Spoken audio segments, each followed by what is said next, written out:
ஓம் ஸ்ரீ லலிதா மகா திரிபுர சுந்தரியை நமக. அடுத்தது 121வது ஸ்லோகம். இதுல 601வது நாமாவிலிருந்து நம்ம இப்ப பார்க்கலாம். 606 நாமாக்கள் 6 நாமாக்கள் அடங்கியுள்ளது. தராந்தோலித தீர்காஷி தரஹாசோஜ்வலன்முகி குருமூர்த்திர் குணநிதிர் கோமாதா குகஜென்மபூஹு. 601வது நாமா தராந்தோலித தீர்க்காட்சி. இனிது அசைகின்ற நீண்ட கண்களை உடையவள். அவளுடைய கண்கள் காது வரை நீண்டு இருக்குமா. அந்த காதுல விழறதெல்லாம் அந்த கண்கள் போய் காது கிட்டக்க சொல்லுமா என்ன சொல்றோம்னு சொல்லிட்டு. அதனால அம்பாளோட கண்கள் காது வரை நீண்டு, அதனால இனிது அசைகின்ற நீண்ட கண்களை உடையவள். அம்பாளுடைய கண்கள் அவளுடைய இந்த கண்களோட வண்ணத்தை நம்ம சொல்ல முடியாது, அப்பேற்பட்ட அழகு. அதற்கு மேல இந்த கண் அழக திருத்தி அமைக்கவே முடியாது அப்படிங்கிற ஒப்புயர்வற்ற நிலையில உள்ளது அந்த கண்கள்.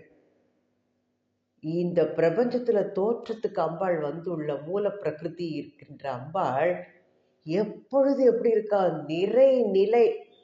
அவள்கிட்ட எந்த ஒரு குறையுமே கிடையாது, நிறை நிலை வடிவானவள், கருணையே வடிவெடுத்தவள் அவள். அதை வாரி வாரி வழங்குதல் பொருட்டு என்ன பண்றாளாம், தன்னோட கண்களை லேசா அசைக்கிறாளாம். அந்த கண் பார்வை நம்மளுக்கு தெரியும், கண்களை காமிப்பா. அந்த கண் பார்வை மொழிகளுக்கெல்லாம் மேலானது. இந்த கண்ணோட்டம் அப்படிங்கிறது என்னதுன்னா, நம்மளோட மனசுல இருக்கிறத அப்படியே வெளிப்படுத்தும். கண்கள் தான் அதை வெளிப்படுத்தக்கூடியது. ஒருவனுக்கு யாரோ ஒரு மொழி பேசலாம், அந்த மொழி இன்னொருத்தருக்கு நம்மளுக்கு தெரியாம இருக்கலாம்.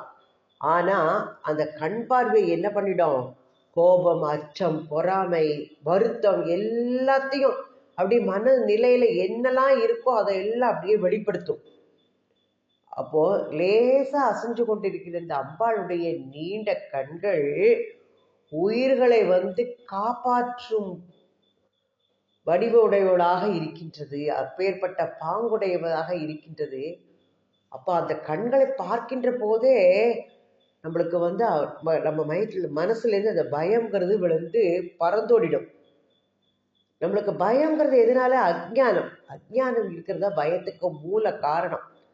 அப்ப அன்னை பராசக்தியை நாம வழிபடும் போது அந்த பயங்கிறது நம்ம விட்டு போயிடுறது. ஒரு சக்தி உபாசகன் இருக்கான்னா அது அம்பாளோட அதை இயல்பை அறிந்து கொண்டான்னா அதற்கேற்ப அவனுடைய மனசுல பயங்கிறது போய் அவன் அம்பாள் பாதார விந்ததுகளே அபயத்திலேயே நிலை பெற்றவனாக மாறிவிடுகின்றான். அதைத்தான் இந்த நாமா கோட்பாடா சொல்லப்படுகின்றது. அடுத்தது 602வது நாமா தரஹாசோஜ்வலன்முகி. ஜுவலன்முகி எப்படி, புன்சிரிப்பு, இளம் புன்சிரிப்பால முகம் பொலிவுடையவளாக எழிலை உண்டு பண்ணும். அந்த சிரிச்சாலே அழகு. மும்முறை வச்சுட்டு இருந்தோம்னா அந்த முகம் பார்க்கறதுக்கே நல்லா இருக்காது. இப்படி புன்சிரிப்பு சிரிச்சுட்டு இருக்கும்போது அந்த முகம் மலர்ந்த தாமரை மாதிரி விகசிச்சுட்டு அழகா பிரகாசமா இருக்கும். அதைத்தான் சொல்றா தரஹாசோ ஜுவலன்முகி. அப்பேற்பட்ட அந்த புன்சிரிப்பால தன்னுடைய முகத்தை மேலும் அழகாக்கி கொண்டிருக்கிறாள் அம்பாள். நம்ம நன்றா கக்க பக்கம்னு திரிச்சோம்னா அது நம்மளோட இதே மதிப்பே போயிடும். எப்படி சிரிக்கிறோம், புன்னகை. அந்த புன்னகைங்கிறது ரொம்ப வசத்தியானது, அடக்கத்துக்கும் ஆற்றலுக்கும் அறிகுறியாக இருக்கக்கூடியது. அளந்து எடுத்து செயல் புரிவது அப்படின்னு சொன்னா அதற்கு அறிகுறி அந்த புன்னகை தான். ஆமோதிப்பு, ஆட்சேபம் எல்லாத்தையும் அது தெரிவிக்கும். வியப்பு, ஏமாற்றம் எல்லாத்துக்குமே பொது விளக்கமாக இருக்கிறது அந்த புன்னகை தான். அப்போ அந்த புன்னகை அப்படின்னாலே நம்ம சிரிச்சா அதோட ஆழத்தை நம்மளுக்கு யாருக்குமே அளந்து முடியாது, அந்த யாருக்குமே அதோட ஆழம் தெரியாது. நம்மளோட என்ன பண்ணுவோம், கண்ணாடியில் நம்ம பார்க்குறோம் நம்மளோட முகத்தை, இப்படி பார்க்கும்போது நம்ம முகம் அழகா தெரியறது இல்லையா. அப்போ அம்பாளோட புன்னகையில என்ன பண்றோமா, நம்ம எல்லாம் நம்மளோட மனப்பான்மைக்கு ஏற்றவாறு நம்மளுக்கு அம்பாளோட புன்னகையில விடை கிடைக்கும், இல்லது தடை வரும். இது நம்ம எல்லாம் அப்படி தெரிஞ்சுக்கணும். நமக்கு நம்ம மனசுல என்ன இது இருக்கோ அந்த இதுக்கு தக்கதான் அம்பாளோட புன்னகை நம்மளுக்கு காட்சி தரும். எல்லாவற்றுக்கும் மேலாக என்ன சொல்லலாம்னா, அம்பாளோட கூறுகள் அவளுடைய முக விலாசத்துக்கு அப்படியே ஒளிய வாரி வழங்கி கொண்டிருக்கின்றதாம். அப்ப நம்ம எத்தகைய பாவம் உடையவனாக இருந்தாலும் அம்பாள் வந்து அது தன்னுடைய இனிய புன்முறுவல் வாயிலாக அதை வெளிப்படுத்துகின்றாள் என்பதுதான் இந்த நாமாவோட கருத்தாக இருக்கின்றது. அடுத்த நாம குருமூர்த்திகி. குருமூர்த்திகி அப்படின்னா குருவின் வடிவத்தில் இருப்பவள்.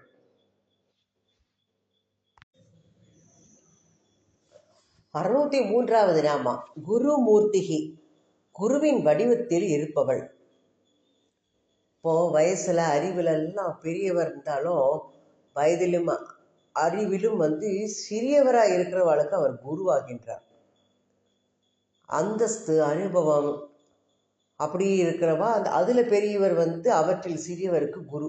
அப்போ குரு அப்படிங்கிற சொல் எதை குறிக்கிறது? அஞ்ஞான இருளை நீக்குபவள். அஞ்ஞான இருளை நீக்குபவள் அப்படின்னு பொருள்படுகிறது. அப்போ நமக்கு ஏதோ ஒரு விதத்துல யாரோ ஒருத்தர் நம்மளுக்கு குருவா இருக்கா.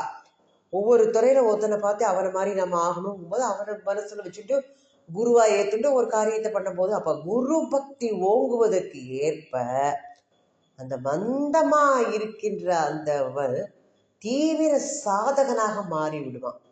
இப்போ குரு பக்தி முன்னேற்றத்திற்கு பெரிதும் அவசியம். தாயாகவும் தந்தையாகவும் தெய்வமாகவும் உள்ளவர் வந்து தன் குரு அப்படின்னு நினைச்சுட்டாச்சுன்னா அவர் கண்டிப்பா வாழ்க்கையில முன்னேறிடுவார் அவர். அப்போ அவனோட நலன்கள் எல்லாம் அவனுக்கு கிடைக்கும். இப்போ அன்னை பராசக்தி ஒவ்வொருத்தருக்கும் உள்ள நலன்கள் முன்னேற்றங்கள் எல்லாம் ஒவ்வொரு மூர்த்திகள் வாயிலாக நிறைவேற்றி வைக்கின்றாள். அவள் எப்பேற்பட்டவள்? எல்லாம் அவளே அனந்த கோடி உயிர் வகைகளாகவும் அகிலாண்டங்களாகவும் இருக்கின்றாள். அப்போ ஒவ்வொருத்தர் வந்து ஒரு மூர்த்தியை வணங்குவா. அப்ப அந்த தனக்கு வாய்க்கிற மூர்த்தி என்ன பண்ணணும்? அன்னை பராசக்தி சுரூபமாக அவன் நினைக்கணும். அன்னை பராசக்தி தான் உயிர்கள் அனைத்தையும் என்ன பண்றா? படிப்படியா மேல்நிலைக்கு எடுத்துட்டு போறா அவள். அதனால அப்பேற்பட்டவளோட குரு மூர்த்திகி, குரு ரூபிணி, தேவி, மந்திரம், குரு மூன்றும் ஒன்றுதான். இப்படித்தான் நம்ம உபாசிக்கணும். நம்ம இப்ப காளிதாசர் கூட சொல்லுவார், தேசிக ரூபேன தர்சிதா பிதயாம். நவரத்னமாலா சாஸ்திரத்துல காளிதாசன் சொல்லியிருப்பார். அப்போ அவள் வந்து குரு மூர்த்தியாக இருக்கின்றாள். அடுத்தது குணநிதி, குருமூர்த்தி. அடுத்தது குணநிதிகி, குணங்கள் அனைத்துக்குமே பொக்கிஷமாக இருப்பவள். நிதி குவியல் அவள். இப்போ சத்துவம் ரஜஸ் தமஸ்னு 3 குணங்கள் இருக்கு எல்லாம் இல்லையா? நம்ம ஒவ்வொரு குணத்திலையும் நிறைய உயிர் வகைகள் இருக்கு. 3 குணங்களும் கலந்து நிறைய உயிர் வகைகள். இப்ப ஜடஸ்வரூபம் அப்படின்னு எடுத்தானா அது தமோ குணம். அந்த தமோ குணம் வந்து என்ன பண்ணோம்? தெய்வீக இயல்புலாம் நிறைய இருக்கும். அதுல மண்ணோட பெருமை எல்லாராலையும் எடுத்து சொல்ல முடியுமா? மண்ணோட மகிமைக்கு அளவே கிடையாது. அந்த கற்கள் ரத்தனங்களா இருக்கு, எல்லாம் அன்னை பராசக்தியோட மகிமையினாலதான். அப்போ தமோ குணத்திற்கு அறிகுறியாகிய அந்த நித்திரை, நமக்கு நித்திரை வசப்பட்டவா எல்லாம் தமோ குணத்துல தான் இருப்பாள். அப்போ என்ன பண்ண முடியும்? நம்ம தூங்கி எழுந்துக்கும் போது நம்மளுக்கு ஒரு ஃப்ரெஷ்னஸ் கிடைக்கிறது இல்லையா? அப்போ அந்த உயிர் வகைகள்லாம் தூங்கி எழுந்துக்கும் போது புதுப்பிக்கப்படுகின்றது. இப்போ நித்திரையில் வந்து நம்ம எப்படி இருக்கோம்? பிரம்ம அவஸ்தை. இப்போ அம்பாள் என்ன பண்றாள்? நித்திரை சுரூபமாகவும் இருக்கின்றாள் அவள். இந்த ஜடசக்தி சிசக்தி சொல்றோம், 2 சக்தி இல்லையா? அந்த வெப்பம் ஏற்கனவே பார்த்ததுதான். வெப்பம், ஓசை, மின்னல், இதெல்லாம் பார்த்தோம்னா ஜடசக்தியோட கூறு. இவை எல்லாம் என்ன பண்றது? வெப்பம், ஓசை, மின்னலுக்கெல்லாம் ஒரு இது இருக்கு. மின்னல் வரும், ஓசை வரும், வெப்பம் இருக்கு, எல்லாமே பெரிய ஸ்தானங்கள் இருக்கு அதுகளுக்கெல்லாம். அப்போ நம்ம உயிர்கள் இடத்துல வந்து என்னது இருக்கு? உணர்ச்சி, அறிவு, இதெல்லாம் வந்து சிசக்தி. இப்போ விதவிதமான உணர்ச்சி நம்மளுக்கு ஏற்படுறது இல்லையா, அதெல்லாம் அதோட அந்த அம்பாளோட மகிமை தான் அதனால காரணம். அறிவில் நான் தான் பெரியவர் அப்படின்னு யாரோ ஒருத்தர் ஒரு கர்வம் வச்சுட்டு இருந்தான்னா அவன் என்ன பண்றான், இயற்கை பற்றிய பல உண்மைகளை அவன் மற்றவாழ்கிட்ட தான் கற்கணும், இயற்கையிட்டேருந்து தான் அவன் கற்றுக்கணும். அவன் உண்மையிலேயே அவன் மட்டும் சிறந்தவனா, கற்றது கையளவு கல்லாதது உலகளவுங்கிறோம். இப்போ நாய் இருக்கு, நாயின்னு சொல்றோம், ஆனா அந்த நாய்க்கு மோப்ப சக்தி இருக்கு இல்லையா? மனிதனுக்கு மோப்ப சக்தி உண்டா? கிடையாது. அப்போ ஒவ்வொரு உயிர்கள்ட்டையும் ஒவ்வொரு விதமான ஒரு சக்தி இருக்கு. அப்ப இது எல்லாம் ஒவ்வொருத்தையும் ஒரு அறிவு இருக்கிறதெல்லாம் அம்பாளோட கருணையினாலதான், அவளுடைய விளையாட்டுக்கள் இதெல்லாம். சத்துவகுணம், சத்துவகுணம் இருக்கும்போது என்ன பண்றது, உயிர்கள்லாம் அப்பதான் தோற்றத்துக்கு வரும். தெய்வீகத்துல இருக்கக்கூடிய உயிர்களுக்கு எல்லாம் சத்துவகுணம் மேலோங்கி இருக்கும்.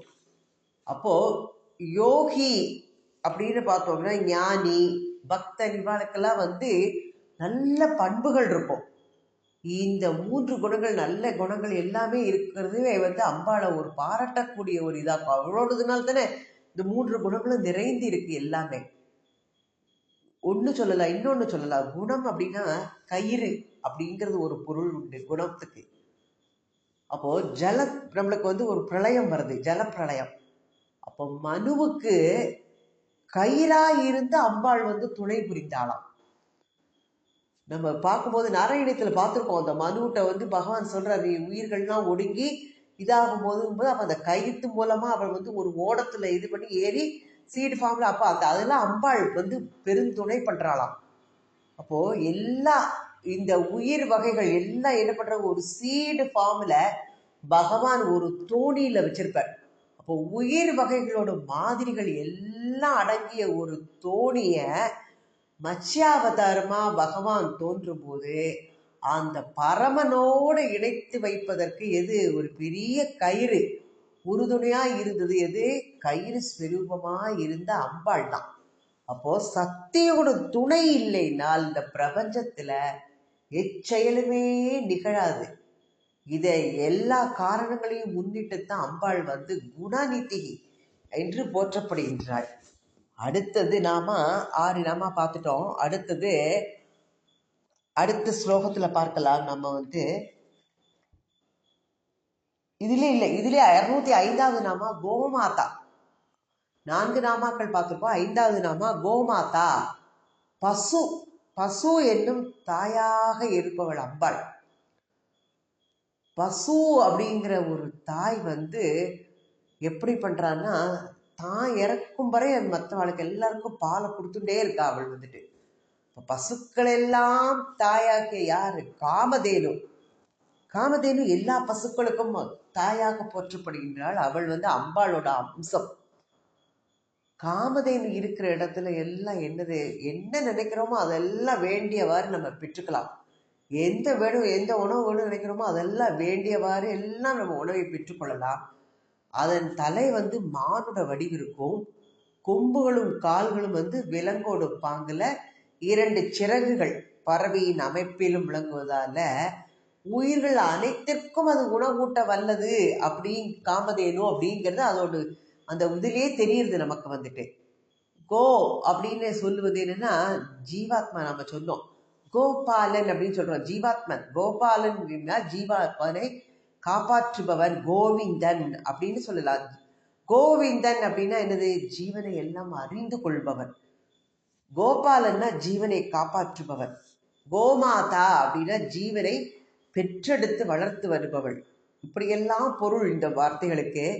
அப்போ பிரகாசத்தை உண்டு பண்ணுகிறவர்களாகவும், வஜ்ராயுதம் நம்ம பார்த்தோம், வஜ்ராயுதத்தை நிர்மாணிப்பவளாகவும், பூமியையும் சந்திரனையும் தோற்றுவிப்பவளாகவும் அம்பாள் இருக்கின்றாள்.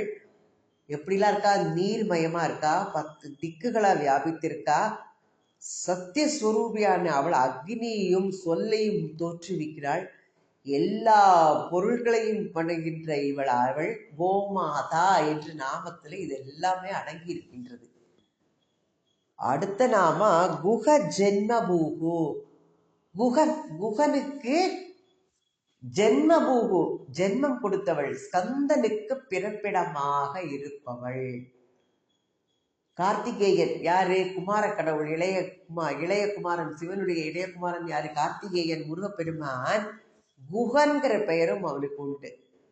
அவன் எதனால குகன்? ஹிருதய குகைக்குள்ள வீற்றிருப்பதனால குகன் என்று அந்த ஸ்கந்த பெருமாள் அழைக்கப்படுகின்றார். ஆனந்த கோடி ஜீவாத்மாக்களோட பிரதிநிதியாக இருக்கக்கூடியவர். எல்லாம் ஸ்கந்தன் எப்படி தேவர்களுக்கெல்லாம் தலைவனாய் இருந்து சேனாதிபதியாக இருந்து போர்ல அசுரர்களை எல்லாம் அழித்தவன், அப்போ ஜீவர்களுக்கு எல்லாருக்கும் தக்க சாதனங்கள் எல்லாம் புரிகிறாரா இவர் தான். அப்போ இந்த குகனை வழிபட்டால் நம்ம முன்னேறலாம், வாழ்க்கையில் பெரு நிலையை அடையலாம்ங்கிறார். முன்னேற்றம் அடைய விரும்புபவர்களுக்கு எல்லாம் முன்மாதிரியாக இருக்கக்கூடியவர் குகப்பெருமான். அவருடைய மகிமைகளை எல்லாம் அறிந்து கொள்ளுதல் அவரை உபாசிப்பது எல்லாம் அது சிறந்தது, மிக சிறந்தது. நம்மளுக்கெல்லாம் அஜ்ஞானம் இருக்கு. அப்போ நம்ம சிவஸ்வரூபம் உள்ளத்துக்குள்ள இருக்கு, ஆனா நமக்கு அது தெரிய மாட்டேங்குது அஜ்ஞானத்தினால. அப்ப அந்த குகனுடைய உபாசனை எப்படி பண்றோமோ அதற்கு ஏற்ப நம்மளுக்கு ஞானம் அப்படிங்கிறது வரும். அதாவது இந்த மறைத்தல், திரோதானம், அந்த குறைநிலை எல்லாம் நீக்கப்பட்டு சிவபோதம் தலையெடுக்குமா. இப்போ சிவனாருக்கே குருவானவன் இல்லையா, பிரணவ மந்திரத்தை சிவனுக்கு உபதேசித்தவன் சுவாமி மலையில. அப்போ சிவனாருக்கே குருவாக இருந்தவன் குகன். அவன் என்ன சொல்றார்? தகப்பன் சுவாமி.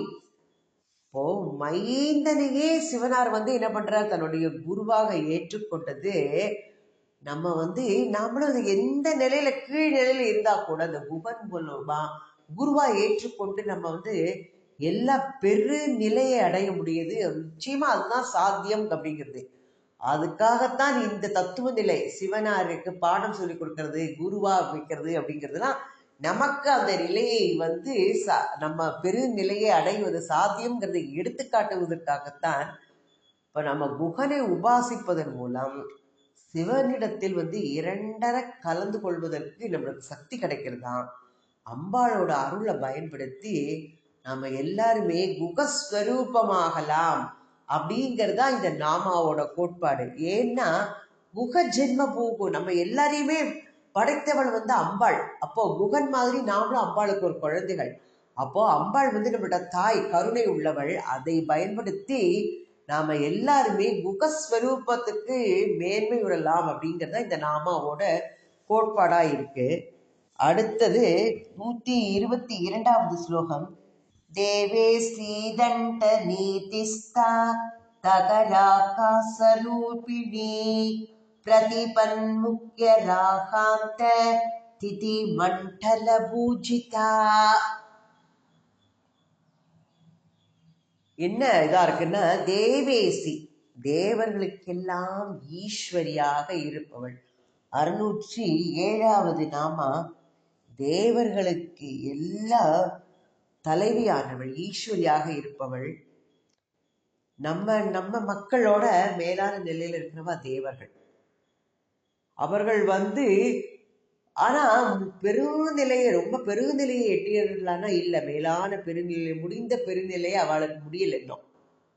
அப்போ அவர்களை எல்லாம் நல்ல வழியில நடத்தி செல்பவள் அன்னை பராசக்தி தான். இன்னொன்னு சொல்லலாம், தேவர்கள் அப்படின்னு சொல்லணும்னா நம்மளுடைய இந்திரியங்களை சொல்லலாம். அப்போ நம்மளுடைய தேவர்கள் என பெயர் பெற்று உள்ள நம்மளது ஞானேந்திரியங்கள் எப்படி பண்ணணும்? நல்ல முறையில பயன்படுத்தணும். அதற்கு என்ன தேவை? ஆத்மஸ்வரூபம். அப்போ ஆத்மஸ்வரூபம்னா நம்மளுக்கு கண்ணை கொடுத்துருக்காரு பகவான். அப்போ அது நல்ல முறையில அற்புதமான அது ஒரு கருவி. அப்போ அது அதற்கு ஏற்றவாறு ஒரு நல்ல சாதனமா இருக்கணும். கண்களை சொல்லுவார், கண்ணை மூடிக்கொண்டு இவர் பண்ணுவார். மகாத்மா காந்தி சொல்லியிருப்பார், 3 குரங்கு பொம்மைகளை வச்சு கண்ணை மூடிட்டு ஒண்ணு, காதை மூடிட்டு ஒண்ணு, வாயை பொத்திட்டு ஒண்ணுன்னு. அப்போ கண்கள் இருக்கிறதோட பயன் என்னதுன்னா, நல்லவற்றை கண்டு அதன் மூலமாக நம்ம பயன் பெறணும் அப்படிங்கிறா. நல்லவற்றை காண்பதுன்னா அது மனதுக்கு உரைக்கணும். முதல்ல மனது நல்லதையே நினைச்சாதான் கண்கள் பார்க்கறது எல்லாம் நல்லதாகவே இருக்கும். அப்போ இந்திரியங்கள் எல்லாத்தையும் இனிய முறையில பயன்படுத்தி வரும்போது அவள் வந்து அந்த ஆத்மா எப்படி சைத்தன்ய சுரூபமாக இருக்கும். அந்த ஆத்மா அம்பிகை, அந்த அப்பேற்பட்ட அம்பிகை தேவேசி, தேவர்களுக்கெல்லாம் ஈஸ்வரியாக இருக்கக்கூடியவளாக விளங்குகின்றாள். தண்ட நீதிஸ்தா அடுத்த நாமா என்ன பண்றா? தண்ட நீதிஸ்தா. இதுலயே அழகா தெரியுது, நம்ம முறை தவறி நடந்தா நம்மளுக்கு தண்டனை கொடுப்பா. தக்க முறையில தண்டனை கொடுத்து நம்மளை எல்லாம் நல்ல வழியில நடத்தி செல்பவள். எந்த தப்பு பண்ணினாலும் அதற்குள்ளே தண்டனை கொடுத்துருவா. அம்பாளோட பார்த்தோம் ஏகப்பட்ட, அவளுக்கு வந்து நிறைய சேடி பெண்கள் இருக்கா. என்ன அவள் வந்து கண்ணால கடாட்ச கிங்கரி பூத கமலா கோட்டி சேவிதான்னு பார்த்தோம். அப்பேற்பட்ட கணக்கிலடங்காத செல்வர்கள் செல்வியர்கள் எல்லாம் இருக்கா அவளுக்கு. அப்ப அவ எல்லாம் சிறுநெறி கொண்டு இருக்கிறவாளா இருந்தா அந்த சிற்றியல்பு படைத்துள்ள அந்த குழந்தைகளை வந்து அணைத்து கொள்வது போன்று அவர்களை வந்து அடித்து பாடம் புகட்டுவது அம்பாளோட செயல். இதைத்தான் தண்ட நீதிஸ்தா. நெறி பிறழ்ந்து போகும்போது அவளை வந்து அவள் தண்டிக்கப்பா. நெறி பிழறுகின்ற யாரும் வந்து நீதியிலிருந்து தப்பிக்கவே முடியாது. நெறி பிறழும் போதெல்லாம் நமக்கு வந்து ஒரு தண்டனைங்கிறது வந்து சேரும். அப்போ தண்டனை பெற்றோருமே என்ன பண்ணுவோம், மனசுக்குள்ளே ஒரு துக்கம் வந்துடும். தண்டனையின் இவ்வளவாக துக்கம் உண்டாகும். நமக்கு மட்டும் ஏன் இப்படி ஒரு துன்பம் வந்திருக்கு அப்படின்னு நம்ம அதை வந்து இடிச்சு போகக்கூடாது. நமக்கு ஏன் அதனால வந்திருக்கு அப்படின்னு கேட்கும்போது நம்ம செய்த தப்பு என்னங்கிறது நம்மளுக்கு புரியும். அப்போ நெறி தவறாக இருக்கிறவாளுக்கு வந்து இன்பம், நெறி பிறழ்ந்து நடக்கிறவாளுக்கு துன்பம் தான். இப்போ நெறி பிறழ்தல் அப்படின்னா அது வந்து ஒரு குற்றம். அப்ப நம்மளுக்கு ஒரு துன்பத்தை கொடுக்குற அம்பாள் அந்த துன்பத்தை கொடுத்து நம்மளை வந்து என்ன பண்ண, துன்பப்புடத்தில் இட்டு தூயவளாக்கி வைத்தாய், தொடர்ந்த முன்மாயம் நீக்கி பிறந்த பயனை தந்தாய். நம்ம ஸ்ரீசக்கரராஜ சிம்மாசனத்தில் சொல்றோம். அப்ப அந்த மாயை எல்லாம் போக்கக்கூடியவள், நம்மளுக்கு துன்பத்தை கொடுத்து அதிலிருந்து நம்மளுக்கு மீண்டு வரத்துக்குள்ள சக்தியும் கொடுக்கின்றாள், நம்மளை தூய்மையா மாற்றி திருத்தி அமைக்கின்றாள். அதனால அவள் வந்து தண்ட நீதிஸ்தா. அடுத்தது தகரா காச ரூபிணி. ஹிருதய குகையில இருக்கிற சிறிய ஆகாசம், இந்த குகை இருக்கு, நம்மளோட ஹிருதயம் வந்து ஒரு குகை. அந்த சிறிய ஆகாசத்தை தன்னோட ஸ்வரூபமா வச்சுட்டு இருக்காளாம் அம்பாள்.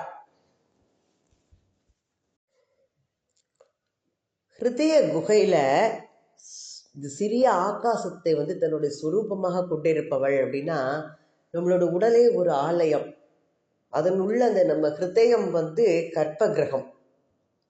நம்ம அப்படி வச்சுட்டு அதுல வந்து நம்மளோட வழிபடுற தெய்வமான அம்பாளை வந்து அங்க இருக்கிறதா நம்ம வந்து நினைச்சுட்டு, அப்போ என்ன பண்ணணும், நம்ம அது தக்கன அது நம்ம நடந்துக்கணும்.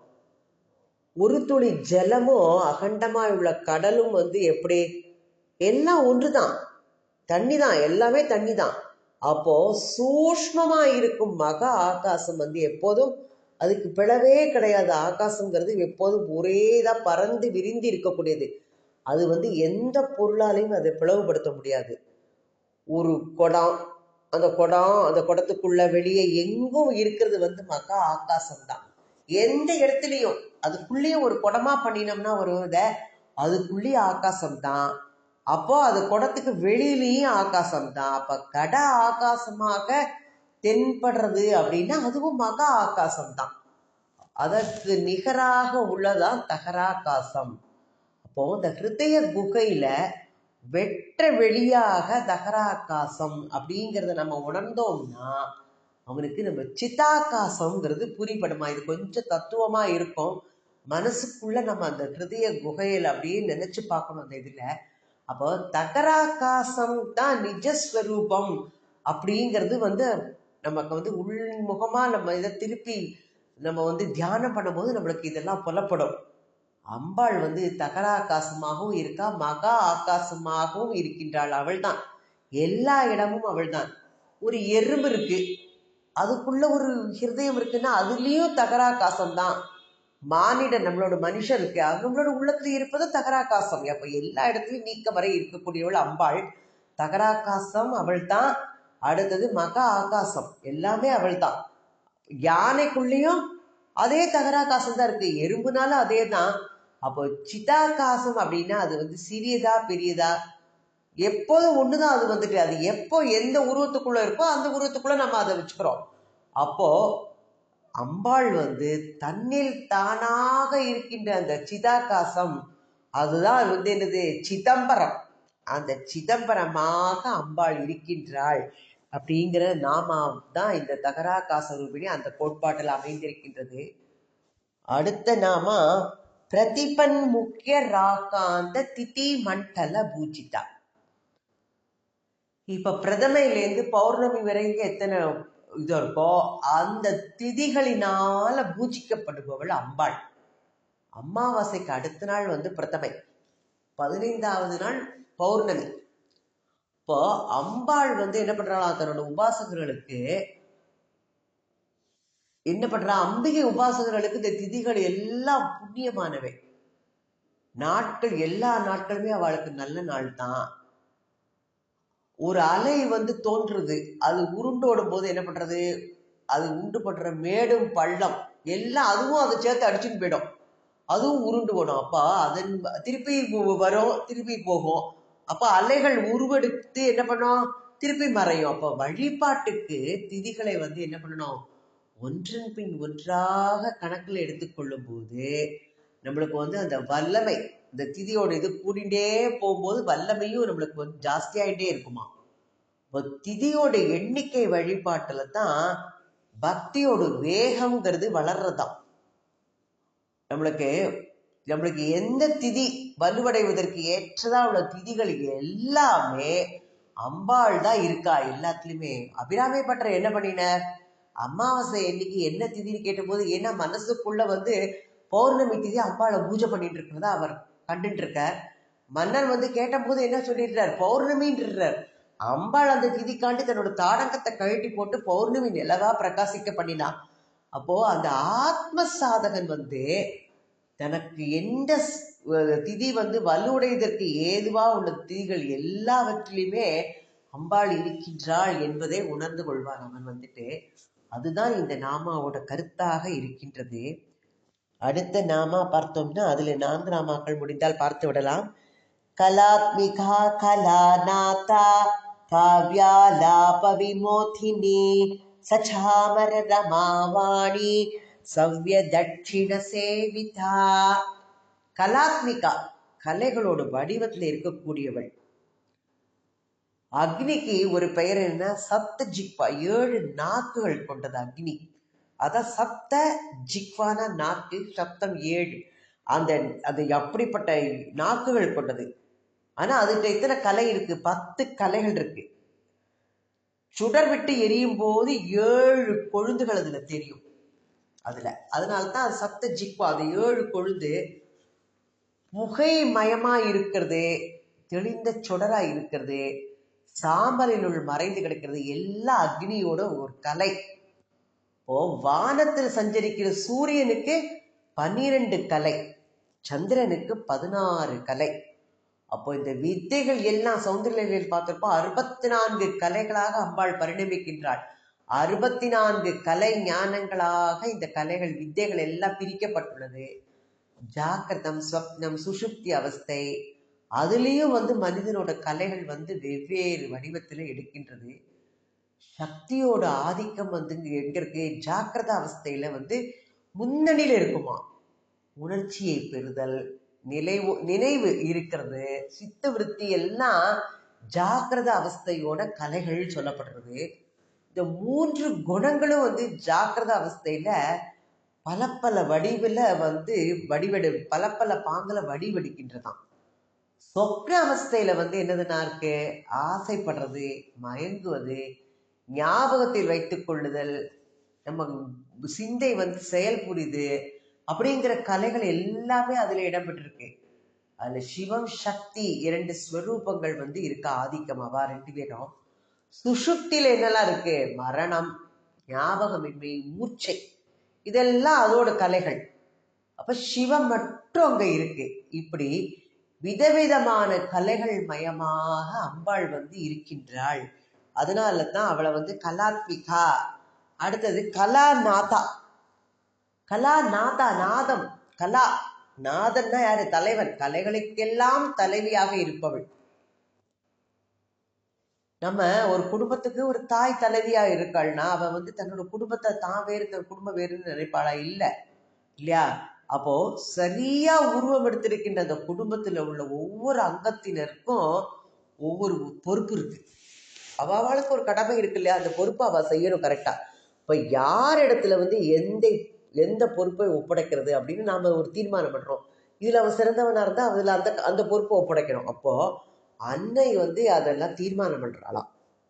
அப்போ நம்ம நம்ம குடும்பத்துல அப்படித்தானே இந்த இந்த இது அவன் நல்லா செய்வா, இது அவள்கிட்ட கொடுத்துடலாம் அப்படின்னு செய்யறோம். அது மாதிரி அம்பாள் பராசக்தி ஞானத்துறையில பல கலைகள் இருக்கின்றதாம். அவற்றுள்ள சில என்ன பண்ண ஆற்றலை ஏற்படுத்தும், சில இது வேறு சில உணர்வு, இன்னும் சில இது அறிவு, இதையெல்லாம் மேம்படுத்துறதா இருக்கு. இப்போ உடல் எவ்வளவு திறமையா இருக்கோ அதை கொண்டுதான் நடனக்கலை, உணர்வை ஓங்குவிப்பதாக எதிர்த்து இன்னிசை, அறிவை விளக்குவதாக ஞான பகுதி, தாள ஞான பகுதி எல்லாமே அதுக்கு தக்கன அமைந்திருக்கிறது. அப்போ உணர்வுக்கும் அறிவுக்கும் நல்ல பொருத்தம் இருக்கணும் இல்லையா? சொற்சுவை நிறைந்துள்ள மொழி என்னது? நல்ல கலை. நல்ல பேசுவது ஒரு கலை. அதனோட பொருள் சேர்ந்து அர்த்தமில்லாம பிதற்றதோட அர்த்தத்தோட பேசும்போது அது சிறந்த கலையாக மாறுகின்றது.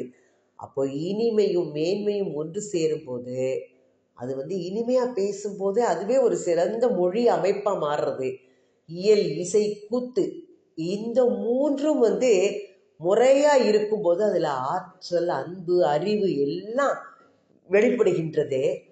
அவற்றை அம்பாள் என்ன பண்றாளாம்? முறையா அமைச்சு வைக்கிறதுனால தான் அவள் கலைகளுக்கு எல்லாம் தலைவியாக இருக்கின்றாளாம். கலைகள் வடிவினலாய் இருப்பதற்கும் கலைகளுக்கு தலைவியாய் இருப்பதற்கும் வேறுபாடு இருக்கு.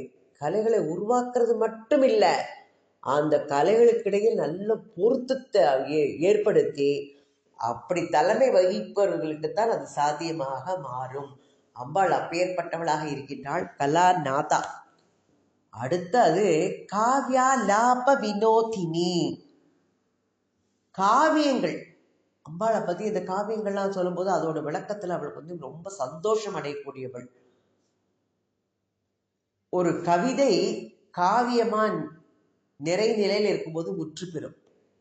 கவி அப்படிங்கிற சொல் யாரை குறிக்கிறதுனா பிரம்மாவை குறிக்கும். சிருஷ்டிகர்த்தாவான பிரம்மா சொல்லை சொற்களை சரியான முறையில பயன்படுத்தி இது பண்ணும்போது கவி அவன் சொல்லப்படுவான். அப்போ பிரம்மாவோட பெரிய காப்பியமாக இந்த உலகம் இருக்கின்றது, இந்த பிரபஞ்சம். இதுல வடிவழகு, சொல்லழகு, ஓசை அழகு, கருத்தழகு எல்லா சௌந்தரியங்களும் இருக்கின்றது.